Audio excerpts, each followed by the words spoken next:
Hello everyone, welcome back to basic study time. तो ये हमने सीरीज़ स्टार्ट की है इकोनॉमिक्स के रिवीजन की। तो इससे पहले हम इस वीडियो से पहले हम क्या डिस्कस कर चुके हैं, प्राइस इफ़ेक्ट और इनकम इफ़ेक्ट। और इस वीडियो में हम पढ़ेंगे अभी सब्स्टिट्यूशन इफ़ेक्ट। तो सब्स्टिट्यूशन इफ़ेक्ट देखिए क्या होता है। इट सब्स्टिट्यूट मीन्स आप एक कॉमोडिटी की जगह दूसरी कॉमोडिटी को सब्स्टिट्यूट कर रहे हैं, प्रतिस्थापित कर रहे हैं। वो कैसे? जब प्राइस में चेंज होता है। मान लीजिए एक्स कॉमोडिटी का प्राइस कम हुआ है और वाई कॉमोडिटी का प्राइस सेम है, कांस्टेंट है, तो आप एक्स कॉमोडिटी का जो है ज़्यादा कंजम्पशन करेंगे और वाई कॉमोडिटी को आप क्या करेंगे, एक्स की जगह सब्स्टिट्यूट कर देंगे, यानी कि इसका कंजम्पशन कम हो जाएगा और एक्स कॉमोडिटी का बढ़ जाएगा। तो यही है सब्स्टिट्यूशन इफेक्ट। अब हिक्स एलन सब्स्टिट्यूशन इफेक्ट और स्लटस्की सब्स्टिट्यूशन इफेक्ट, इसमें हम देखेंगे कि हिक्स एलन ने क्या कहा है और स्लटस्की ने क्या कहा है सब्स्टिट्यूशन इफेक्ट के बारे में, कि कहाँ से कहाँ कंज्यूमर मूव करेगा डायग्राम में। तो अब देखिए, अगर पहले हिक्स एलन अप्रोच देख लेते हैं।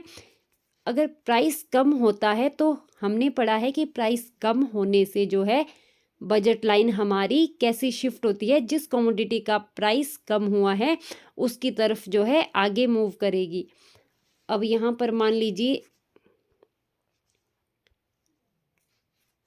पहले ये प्राइस लाइन है, अब यहाँ एक्स कमोडिटी है, यहाँ वाई कमोडिटी है।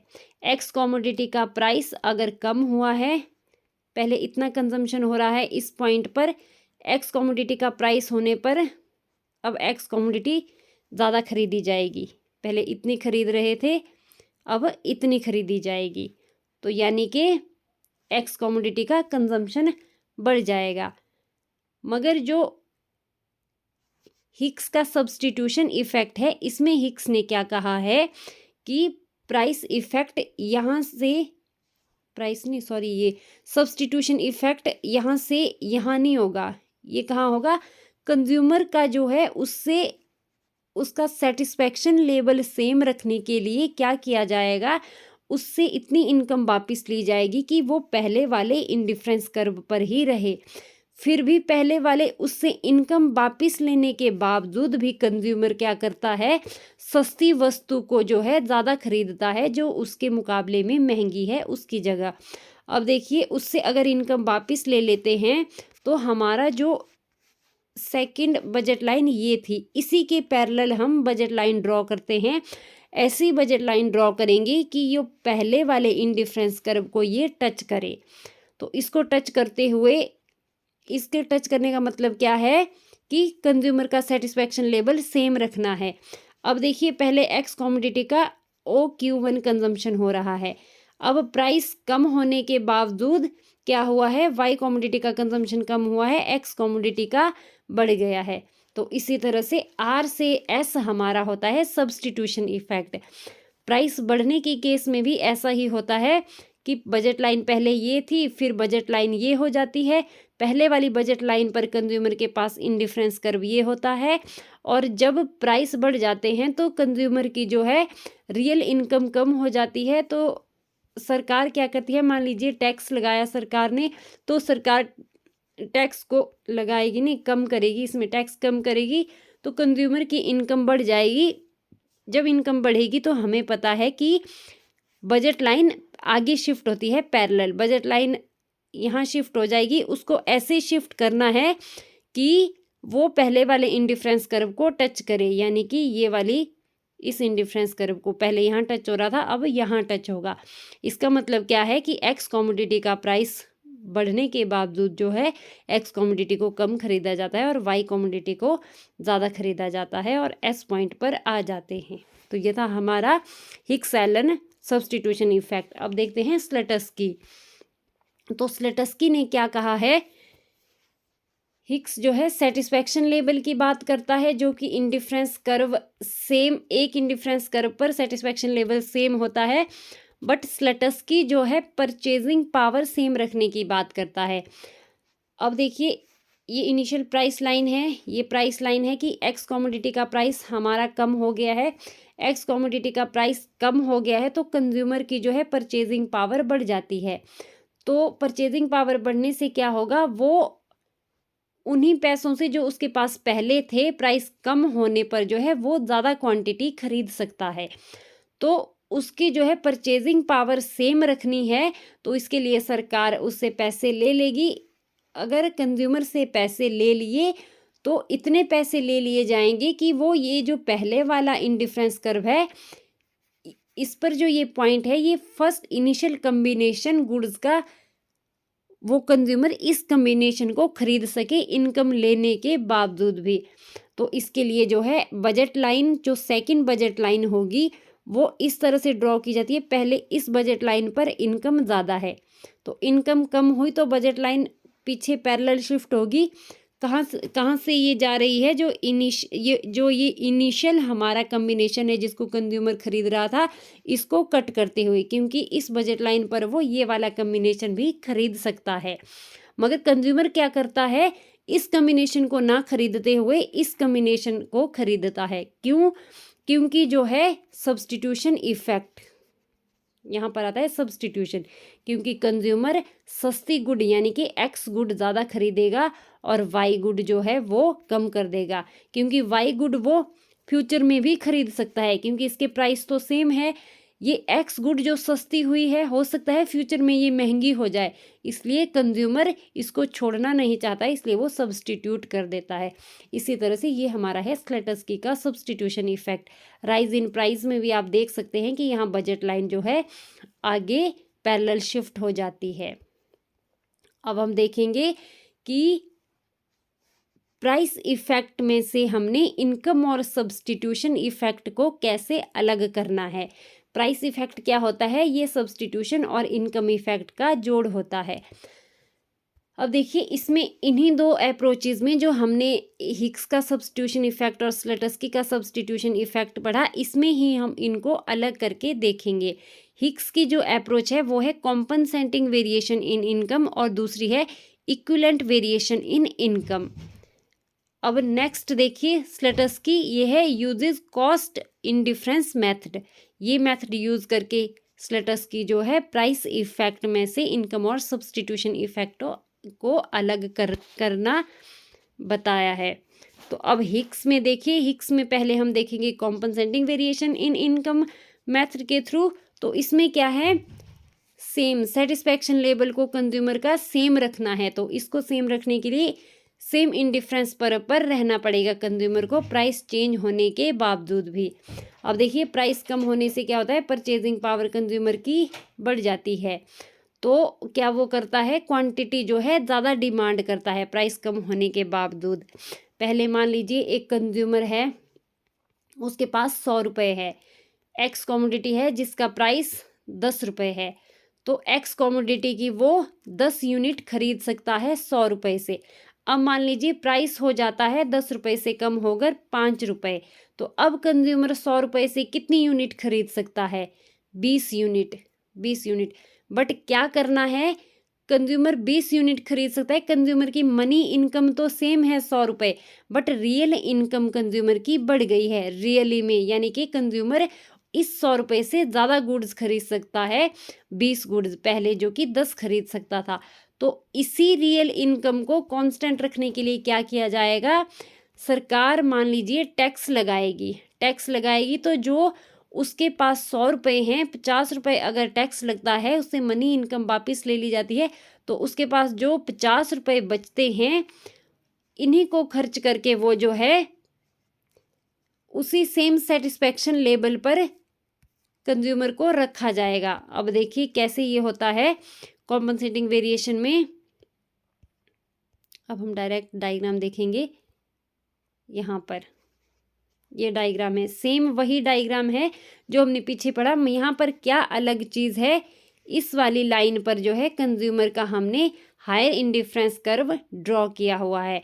ये हायर इंडिफरेंस कर्व हम कब ड्रॉ करते हैं, यहाँ हमने देखा था कि कंज्यूमर से 50 रुपये वापिस ले लिए गए हैं, तो कंज्यूमर क्या होता है, फिर भी एक्स गुड की ज़्यादा क्वांटिटी खरीदता है, जो कि पहले इतनी खरीद रहा था फिर वो इतनी खरीद रहा है। अब अगर उसको ये 50 रुपये वापिस दे दिए जाए तो क्या होगा, उसकी इनकम फिर से जो है, पहले हमने ये इनकम लाइन ड्रॉ की थी, तो उसकी इनकम फिर से बढ़ जाएगी।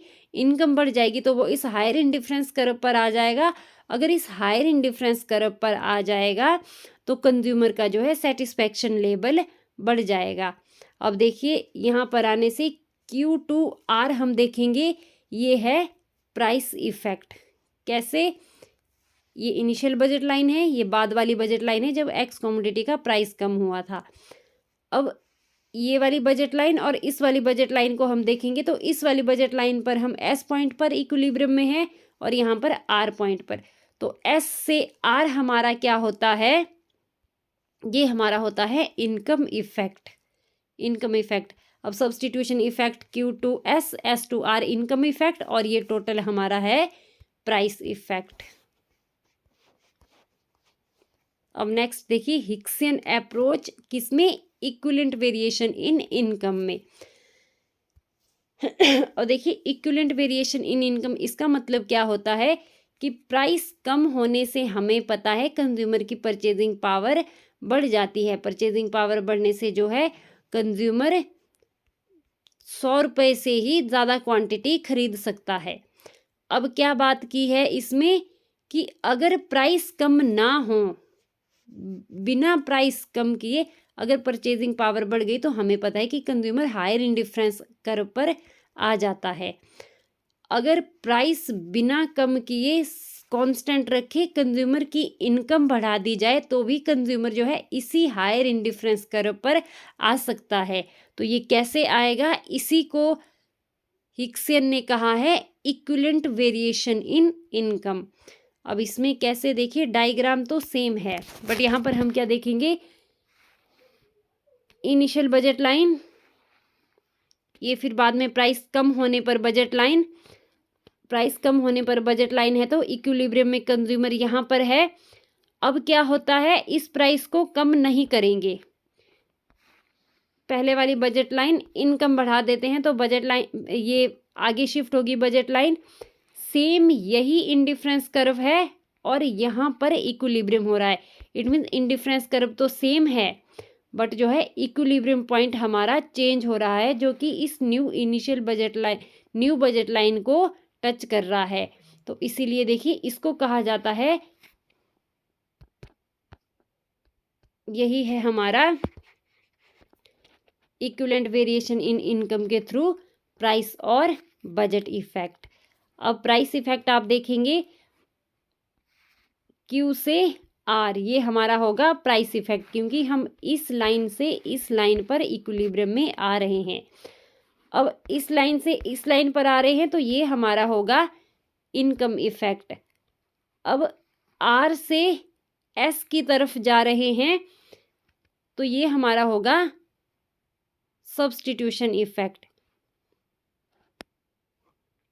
R से S नहीं, नीचे को आएंगे सब्स्टिट्यूशन इफेक्ट, क्योंकि ये एक्स कमोडिटी का प्राइस कम हुआ है ना, तो एक्स कमोडिटी का प्राइस कम हुआ है तो पहले हम एक्स की इतनी क्वांटिटी खरीद रहे थे, अब प्राइस कम होने से हम एक्स की इतनी ज़्यादा और वाई की कम क्वांटिटी खरीदेंगे। तो हम एस से आर एस से आर हमारा सब्स्टिट्यूशन इफेक्ट होगा, R2S नहीं होगा। इस बात को भी ध्यान रखना है, पेपर में कंफ्यूज करने के लिए R2S या S2R दोनों ऑप्शन दिए हो सकते हैं। अब नेक्स्ट देखेंगे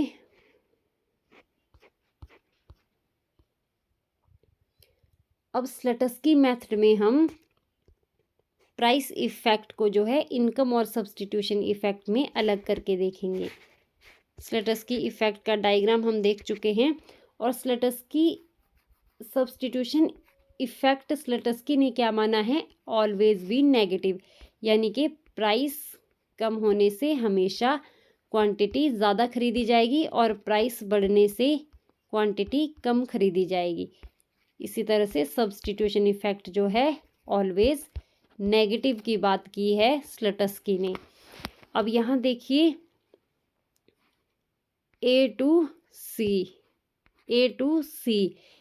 सी अगर हम आ रहे हैं तो यहाँ पर फर्स्ट इनिशियल बजट लाइन ये है, एक्स कमोडिटी का प्राइस कम होने पर बजट लाइन ये है, और इस इंडिफरेंस कर्व से इस इंडिफरेंस कर्व पर आ जाते हैं तो ये हमारा हो जाता है प्राइस इफेक्ट। अगर इस इंडिफरेंस फिर जब ये वाली बजट लाइन लेते हैं, पीछे एक्सप्लेनेशन हम अच्छे से कर चुके हैं कि कंज्यूमर से इनकम वापस ले ली जाती है, तो ये वाली बजट लाइन हम ड्रॉ करते हैं। तो इस वाली बजट लाइन के पैरेलल अगर ये वाली इस बजट लाइन के पैरेलल ये वाली बजट लाइन हमने ड्रॉ की है तो यहाँ से बी से सी तक ये हमारा क्या होगा, इनकम इफेक्ट। और सब्स्टिट्यूशन इफेक्ट देखिए, एक्स की पहले इनिशियल पॉइंट पर ये क्वांटिटी खरीद रहे हैं, फिर जब प्राइस कम होता है तो एक्स की ये वाली क्वांटिटी खरीदी जाती है। तो ए टू बी हमारा होता है सब्स्टिट्यूशन इफेक्ट। आई होप आपको समझ आ गया होगा कि ये प्राइस इंक्रीज करने का, इसको भी आप सेम इसी तरीके से करके देख सकते हैं। तो ये था हमारा सब्स्टिट्यूशन इफेक्ट और प्राइस इफेक्ट में सब्स्टिट्यूशन इफेक्ट और इनकम इफेक्ट को अलग करना। तो वीडियोस अभी टाइम बाद आ रही है, रेगुलर वीडियोस नहीं आ रही है क्योंकि मैं नोट्स प्रिपेयर कर रही हूँ। बहुत बच्चे डिमांड कर रहे हैं कि उन्हें नोट्स चाहिए, पीजीटी के एग्ज़ाम के लिए नोट्स चाहिए, तो इसलिए मैं नोट्स प्रिपेयर कर रही हूँ, इसलिए जो है वीडियो इतनी जल्दी नहीं आ पा रही है। जब नोट्स पूरे बनकर तैयार हो जाएंगे तो मैं वीडियो में बता दूंगी, तो आप नोट्स ले सकते हैं। तो चलिए, अगर आपको वीडियो अच्छा लगा है तो वीडियो को लाइक करें, शेयर करें और चैनल को सब्सक्राइब कर दें। धन्यवाद।